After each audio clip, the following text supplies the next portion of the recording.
Hello everybody, welcome back to Spirit Sports. I'm your host Evan, and welcome back to another edition of Detroit Tigers pregame notes. I know it's been a little bit, but I got time, so I'm doing it. If you enjoyed this video, please make sure to like it and share it with whoever. If you want to see more videos like this, more videos from me in general, please consider subscribing, because that would be the best way to do that.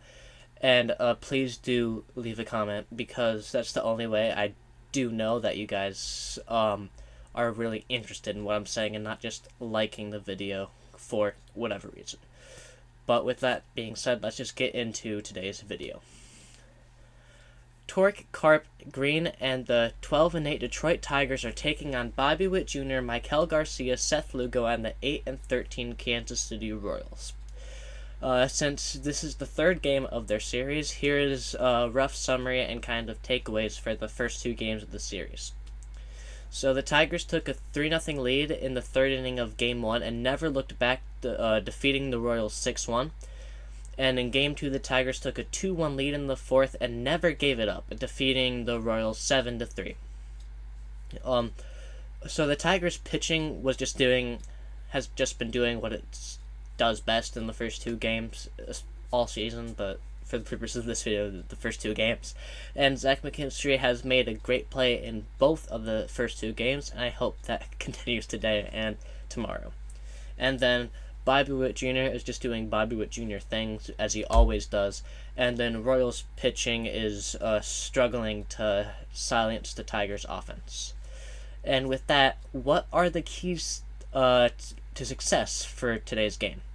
Well, the Royals have a 120 batting average with runners in scoring position. So the Royals, they just need to start hitting in key situations and to start hitting in general, because I didn't look up that stat because that would take way too long with the time I have. They haven't been hitting great. Seth Lugo, he needs to go deep and limit this Tigers lineup, which has a lot of talent even on the bench. So if Seth Lugo can just get strikeouts, limit hits, and limit runs especially, and then go 6-7 innings, that will limit the Tigers' ability to do a lot of damage. Then the last thing is the Royals just need to step it up on all of their games. The bullpen needs to do better than it has been doing. Not that it's been doing terrible. It just needs to do better. And their offense, as I already said, it just needs to step up. Now, the Tigers, for their keys to success, well, they have a 346 batting average with runners in scoring position, so they just need to keep doing what they're doing with runners in scoring position. Casey Mize, he needs to keep doing what he's been doing this season and what just the Tigers pitching staff has been doing.